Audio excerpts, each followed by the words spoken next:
Natapos na nga yung duty ko ngayon sa tindahan. Kaya ngayong gabi nga samahan niyo ulit ako magsara. Wala na din kasing bumibili. At saka ganitong oras din talaga kami nagsasara. Minsan naman kapag sarado na yung tindahan, noon pa maraming humahabol na kumakato.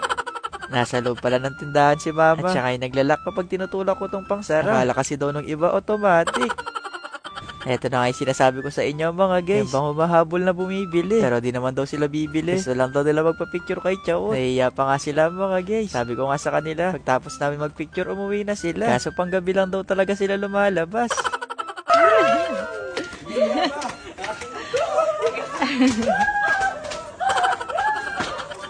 Nung pinost ko pala yung vlog na naglinis ako ng gabi, ang dami ko nabasa nag-comment na bawal daw magwalis tuwing gabi. Kasi baka magalit daw yung mga matatanda at mawala daw yung swerte. Ay sabihin ko na sa inyo mga guys, kapag dito sa amin hindi mo winalisto, kabaliktaran siguro yung mga mangyayari. Magagalit yung mga kapitbahay. Chot! Pero kapag meron ka kasing tindahan, kailangan mo talagang linisin yung sa harapan mo. Mapagabi man yan, o umaga kailangan malinis. Sinarado ko na din pala yung computer shop. Pero meron pa dalawang gusto maglaro dito. Sabi ko sa kanila mag-piso wifi na muna. Pagkatapos ko nga makapaglinis sa labas mga guys, sinunod ko na dilinisin dito yung sa loob ng tindahan. Medyo tinatamad nga ako maglinis ngayon. Kaya winalis ko lang din muna yung sahig. At kung sino yung magbubukas-bukas, siya na din bahala mag-map dito sa tindahan. Sa paggawa ko nga ng daily vlog mga guys, nakabisado niya na din siguro yung lagi kong ginagawa. Nakatapos ko nga maglinis, bibilang na din ako ng mga kinita sa tindahan. Konti nga lang yung mga bumili ngayon, kaya konti lang din yung benta ni mama. Binibilang ko na dito sa vlog mga guys. Makakala ni mama nangungupit ako dito.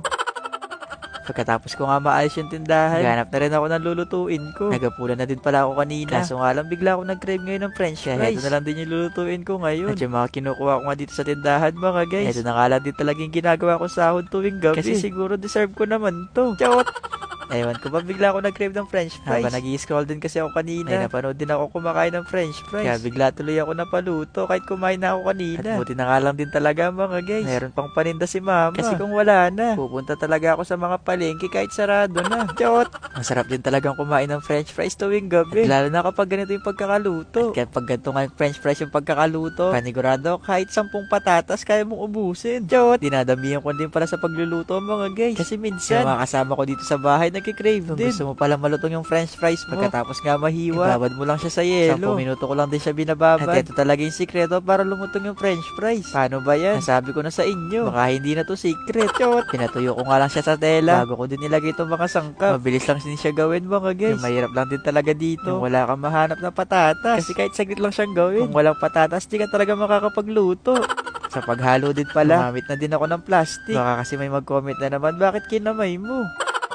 Kailangan din kasi talaga itong mamekos-mekos para mabalot yung mga nahalong sangkap sa patatas. Kaya pagkatapos ko nga makapagsangkap mga guys, nagpainit na din ako ng mantika. At sinabay ko na din yung paggawa ng sausawan. At itong sausawan nga na to mga guys, ito din talaga yung magpapasarap sa patatas na niluluto natin. Medium heat lang din mga guys. At kailangan din talaga mainit yung mantika bago mo ilagay yung french fries. Nag-video tutorial lang ako dito para makuha mo talaga kung paano siya lutuin.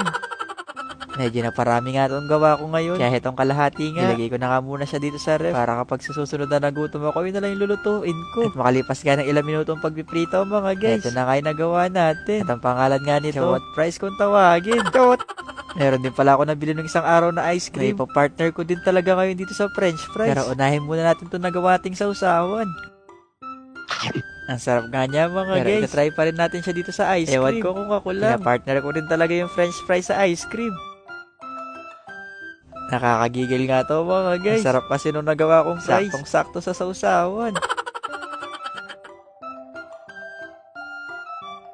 Medyo marami pa pala itong natira. Kaya kung gising ka pa nga ngayon, pwede ka pa siguro magluto. Chot! Ayun lang. Bye-bye!